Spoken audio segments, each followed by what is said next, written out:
today I have a special guest, Eli Sparks. Yeah, thanks for having me. You're welcome. Great to be with you guys. Yeah, I've been with Local Matters for a little over 6 years now. Corey has been an inspiration and a teacher for me, so it's great to be on camera with her. I'm going through October's meal kit. I'm excited about this one because this is my kind of food, especially in the fall. Yeah. So we're gonna get right in it. We are doing today curry chickpea, potato and greens. So you start off with the basis of the potatoes and the greens and this curry flavor. You can add lib to this one. I actually personally do. I like dinosaur kale with this. I like fresh tomatoes. You could even put fresh peppers in it. How about you, Eli? What would you add fresh to this? I might, well, veggie-wise, I'm with you with the the tomatoes and the peppers. Yes. Definitely would throw some of those in there. Kale or even chard would be good in here. Yeah, some chard. And even just adding some chicken in. Maybe you have some leftover rotisserie chicken or something that you cooked earlier in the week. That could always be good in here too. Yeah. So you'll see after we finish with this, how you can change it to kind of to incorporate your style. So remember, these are all just a footprint in what you can make your meal into. So we're gonna start off. Eli's gonna kick us off by telling us what we're putting into our lovely dish, and then I will start cooking and cutting the onion and garlic. All right, so I always like to cut off my ends. Everybody cuts onions, totally different. I used to have a chef tell me, there's 120 ways to cut an onion, but a chef will show you his way. So I'm gonna show you my way. So I like to come down, bring it straight across. Because I know that I'm not gonna use this whole onion, so I don't wanna cut up the whole onion. So in my process, that's why I do it this way. So then I'll put that aside. So then, I'm just using the amount of onion I need for this dish. Now, you might like more onion, then cut the whole onion by means. But right now, this is all I'm gonna use for this dish right now. All right, so yeah, we're gonna get our pan nice and warm before we add any oil. That just helps with the viscosity a little bit. It helps to prevent some smoking. We'll add our olive oil in the bottom. Just enough to spread out through the pan. What do you think, Chef Corey? Is that good for now? Oh yeah. All right. We're gonna get there. I'm gonna show you a little trick. This is my trick when I'm cooking at home. Some people will tell you different things. This is the way I want to cut garlic. This is the way I like. When I'm cooking soup or I'm cooking stews, kind of like this one, I like to use the microblade. And that's because it gets it nice and soft. It gets it nice where I don't have to worry about big chunks in here. It's gonna blend into the food. That's me. But like I said, you can do it any other way. And then Eli's gonna show us a little trick while I grate this into our pan about ginger. Yes. So ginger can be tricky. Sometimes you resist buying the fresh ginger because maybe it's a little more expensive than you want to pay for, but it can be so delicious in your recipes. And to help avoid wasting a lot of ginger and just keep it simple, also if you want to get kids in the kitchen to help you out, use a spoon. So if you invert the spoon, that'll help you to peel your ginger without wasting a whole lot. So I'm just going to run that edge along the outside of our ginger here. And similar to what Chef Corey was saying about our onion, we're not going to use this whole thing. So I'm just going to peel just enough so that we can use that microplane for the ginger as well, right? Right. Can we use that? So we're trying to show you zero waste, or use what you must.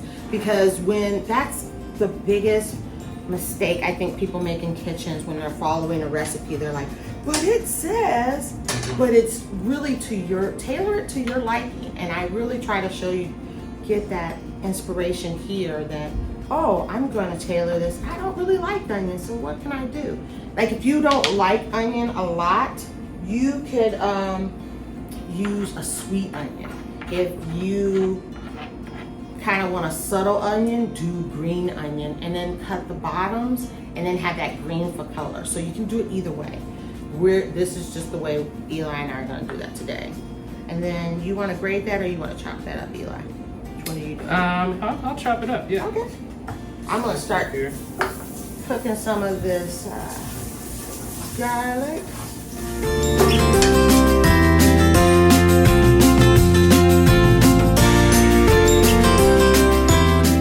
Alright, so now as Eli is finishing up that ginger, I'm going to throw these garbanzo beans. Give it a little toss. At this point, if you wanted to put tomatoes or peppers or even apples or something else, you could put it in right now, because since we put the chickpeas, it's bringing that temperature down a little bit. So, and that's bringing it down because once Eli puts all this ginger in here, now we're going to get that smell, that nice robust flavor coming through. Like I said, you want to keep it moving. You kind of want to make sure that the onions are getting cooked thoroughly through. Ready for the ginger? Yeah. All right. Give it to me. Now we'll start having people coming from all around the house wondering what you're doing. What you doing? Right. When is it going to be ready? Yeah, exactly. So tell us, Eli, what's the benefit of us washing our beans?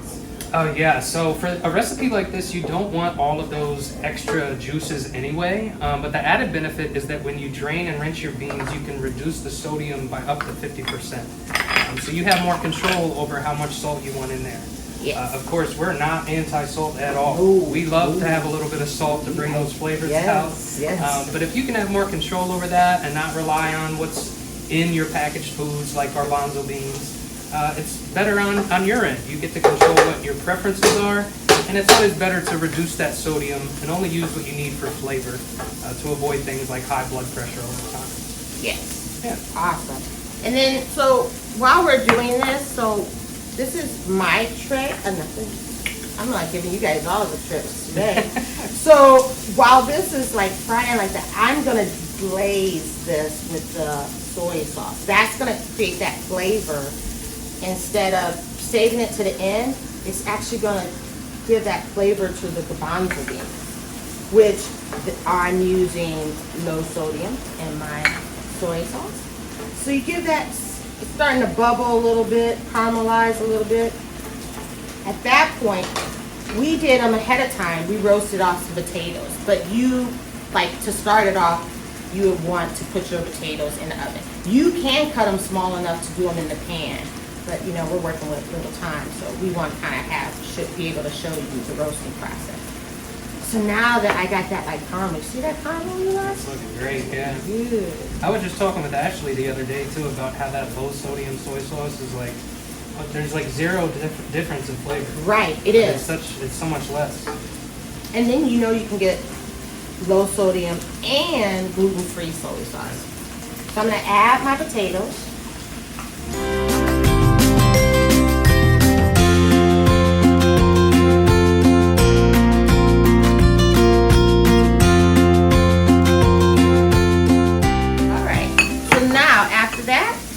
Add our curry powder.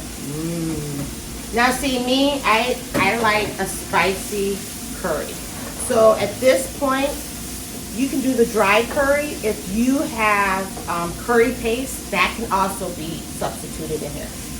You don't have to use the powder if you don't want to, or if you don't want to go out and buy the powder just for this, you can have the paste. And there's different pastes. There's a green paste, which is kind of mild spicy. You got the red paste, which is kind of fire, and then you got the yellow. Now the yellow can be a little bit more flavorful, and then you can tone it down with different things. But Eli, you were telling me something about what's the benefits of curry. Yeah, so I mean, curry just as a seasoning, as a spice, is just delicious. Any recipe where you can find a way to add in some curry is going to be delicious. But one of the benefits is the turmeric, which is a big part of the curry seasoning, can actually reduce inflammation. So especially going into the winter time, you know, getting recipes that are not only delicious but healthy, nutritious, that's the way to go in our opinions. Not only is it going to taste great, but it'll reduce some of that inflammation. And we'll talk more about the protein benefits you can get from this in just a little bit as well. So now we're going to add the last component of here, we're gonna put in some spinach. Now this would be the time you would put in kale. You could put in green beans. You could put anything green. Try to keep it green because you want that component to work with that turmeric, because your body really gets that from the your heart, your liver, your enzymes really like that green. And all those good vitamins. yeah, we always try to cook like the rainbow, though it doesn't look a lot like the rainbow right now. But you could add red onions, you could add red cabbage, you could add, you know, different colors to bring that rainbow out. Ooh, look at that, Eli. That's looking kind of good. My mouth's starting to water. This looks delicious. It smells delicious. So at this point, now that we're getting this down here, we're going to add in our salt and pepper.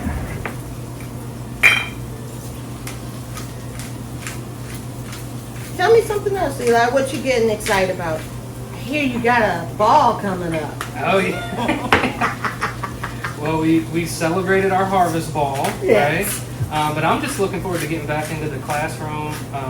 Got a lot of partners we're looking forward to working with this year.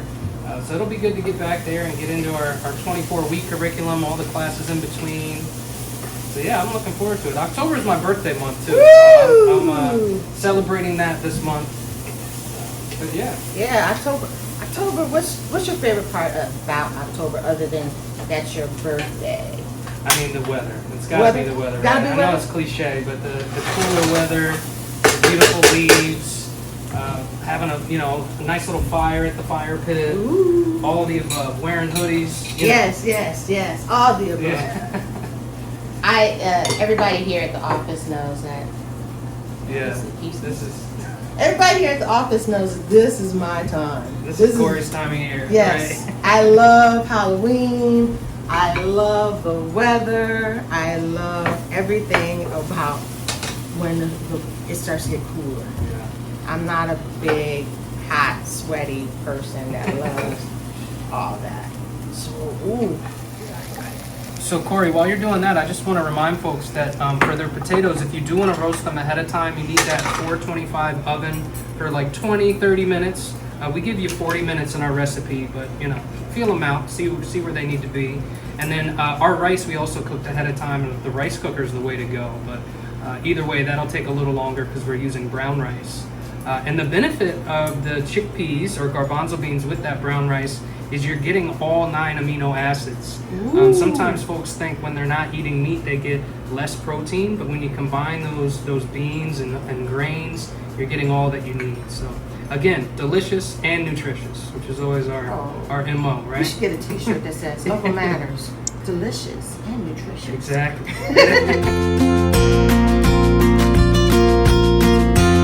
All right, Eli. Oh my goodness. You're my guest. You get the first. I'm happy to. I know. I see it in your eyes. Yeah, it smells so good. It looks delicious.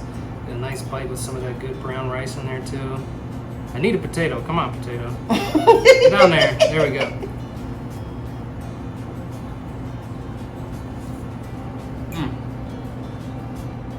My goodness. Oh, So good. so good. So good. Especially those cold fall nights. Mmm. A nice plate of this. Yes. Wonderful. I could see adding a little bit of coconut milk, Oh, as a glaze to Yeah. even do this. This is, That'd be great. it's fall. Bon appetit, people. Thank you for joining me and Eli and making this curry masterpiece. Thanks, everyone. Bye. Enjoy.